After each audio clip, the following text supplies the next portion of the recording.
Hey everyone, it's the end of the month, so it's time for a recap of my favorite things. Just a reminder, these aren't the only things obviously that I've used this month, but just things that I kind of brought into rotation from old favorites or new things I've picked up this month that I've discovered and that I want to share with you. So I've tried to organize this into categories. They're all lined up in front of me and I am just going to start holding things up.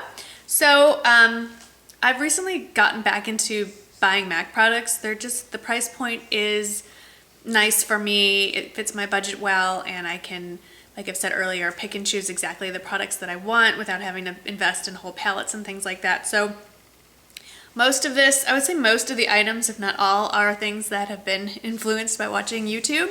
So the first thing I picked up is a Pigment from MAC, and this is Vanilla. And this is such a versatile product. This is something that I would say everyone should pick up because you can use it as the highlight, as an inner corner brightener. You can dust it on your cheekbones and use it as a highlighter. It's a beautiful highlighter. You could probably mix it in foundation and get a crazy, really dewy, not dewy, but illuminating finish. It's a little messy. And when you open it up, it looks like that. This is the newer packaging. I mean, it's been years, but this is the newer packaging that I don't care for. The old packaging were shorter, wider pots. But I'm just gonna put my finger in here just to show you. It doesn't look like much until you smear it. And then it's so beautiful. It has such a nice sheen or gleam to it. You can really blend it out and dull it down a bit, but still get that nice, you can put it on your cheekbones. So great for summer. The next thing is an old favorite, but a long time favorite. And as you know, I've been trying out some new mascaras, new to me, L'Oreal, Benefit. At the end of the day, there's just one that I love better than all the other ones, and it's the Jordana Best Lash Xtreme Volumizing Mascara. This stuff rocks. $2.99. There's nothing that makes my lashes look longer, thicker, darker. Love you, love it. Have it on today. Last thing for eyes is another MAC product.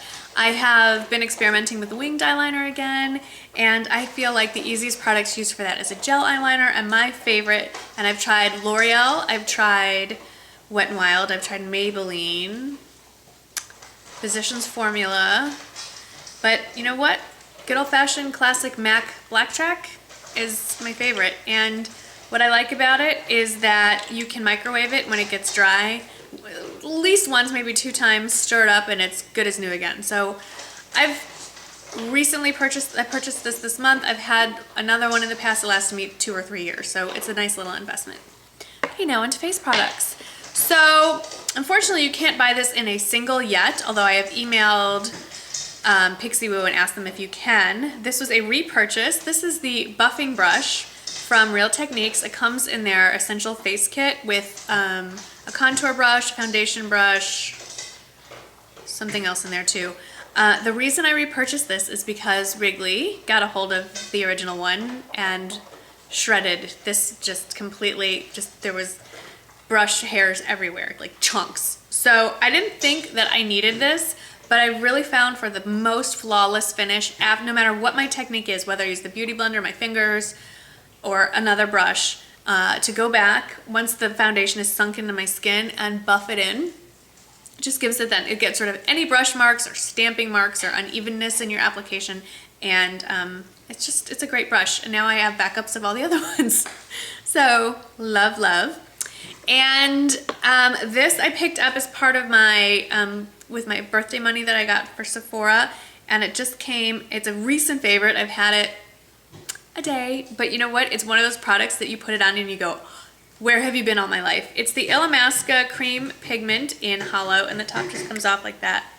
And it looks like nothing. I mean, it's literally, it doesn't look like anything special. It's just like a beige tan product. But I take the contour brush from Real Techniques and I dip it in, and it's hard. I mean, it doesn't push in when you know, it's not cream like a paint pot. It's hard, and I used it to contour today, and I put it on, and the lighting here is a little off, but in person, I put it on this morning. I thought, hello cheekbones, yet blended, cool. Like it just, if you're having problems contouring and you can't get it right, don't use my face as an example, but I swear to God, in real life, you can't see the shading, it's subtle, and yet you can see that there's cheekbones. It's just, love it. Okay, enough. This, I will do a whole video on this, but this is not the video.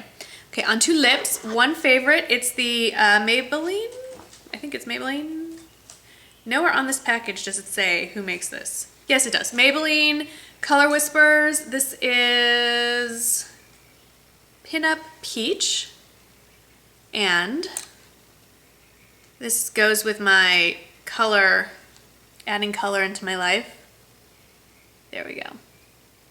It's a subtle wash of color on the lips, but it's really pretty, and I have a challenge to me to what to wear if you're not wearing pink lipstick. Like if I'm wearing more coppery tones, do I always want to wear pink on my lips? Not necessarily. So I think this goes a little better with the browner shades, I would say, on your face. So loving that. This next product was recommended to me by a subscriber, I believe on Facebook, and I apologize, I can't remember who, but I'm wearing it on my nails and love. This will be always in my collection. This is the Wet n Wild Megalast in nail color in Sugar Coat. I keep wanting to call it Sugar Daddy.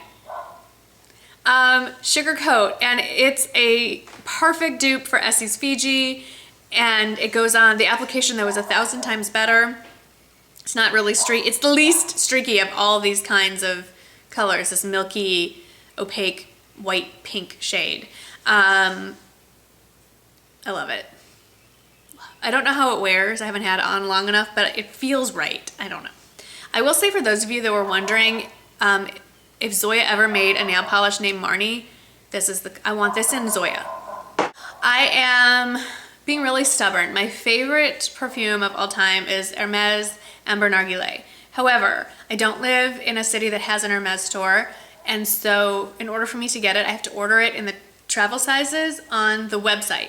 And it's already an expensive perfume, but if you have to order it and have it shipped, the shipping is, the last time I checked, was either $50 or $75, which to me is outrageous. Like, I can get over the cost of the perfume, but then to pay almost half the price of the perfume in shipping is ridiculous. I mean, why?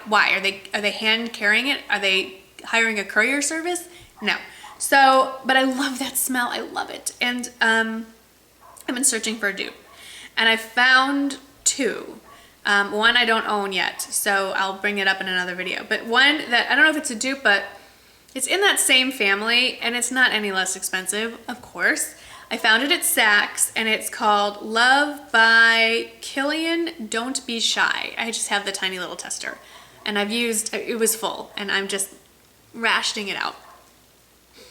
If you're near a Saks counter or a Saks store or somewhere where they sell this stuff, give it a whiff. It's that warm, spicy scent that I just adore. So I wear this on nights out with my husband, which is kind of funny because he has no sense of smell.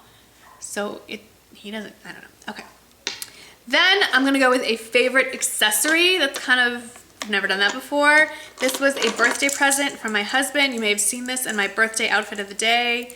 They call this a bag charm. And I guess you could also use it as a key ring. But this is from Louis Vuitton, and the bag charm is specifically called Insolence, which I thought was appropriate since it's for me. And this is, I believe, the multicolored one. There's also a brown version, brown and gold. So if you look, these little charms are the same insignia that are on the classic monogram bags. And I like obviously I love Louis Vuitton bags. I have a few. But the one thing I feel like is missing is little bling. Like, maybe it's just the Texan in me, or the part of Texas that I live in, but we like to add a little bling to pretty much everything. And now I have it. So what I love about this is I've worn it on every single one of my bags. It just goes. It goes with the white and grayish blue, the azure. It goes with the classic. It goes with the damier a bean. It just, and it's fun. It makes noise and it jingles and it's pretty and I like it. So that's that. Now on to more cerebral things. Favorite book of the month. It's a tie. I finished the mystery series by Elly Griffiths. The main character's name is Ruth, I think it's Galloway. Let me see if I can find it on my iPad.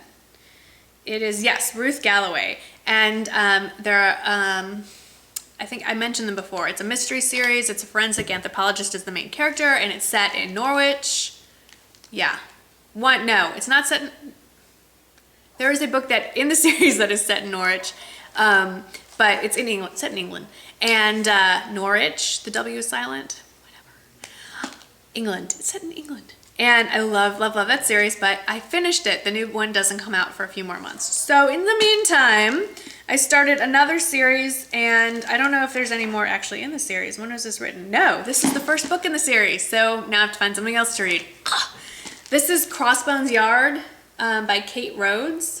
Again, another British author. I don't know, I like the British mystery novels. I like them. They write better. They speak better. Just think about it. If the oral word, if the spoken word is better because they have much better grammar than Americans like myself, then it stands to follow that the written word is going to be more pleasing as well. So anyway, this is recommended by one of my favorite authors, Louise Penny, who's Canadian, but still, again, non-American. And it's the same kind of thing. This one's a psychologist, but it's a murder mystery thing, and I really enjoyed it. And she was born in London, the author, and lives in Cambridge. And this part cracks me up. She's a British author, but she majored in American literature. I don't know why I find that humorous, but I kind of do. Anyway, so love this book. Got it at the library, so I love my library. I haven't had a real book in a long time. Been reading a lot of books off my iPad/Kindle. So those are my favorites for the month of April.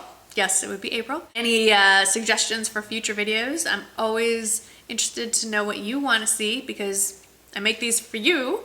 So I want you to be happy, so please let me know what you want. And have a great month of May. May's great. It's the last full month of the school year. Woohoo!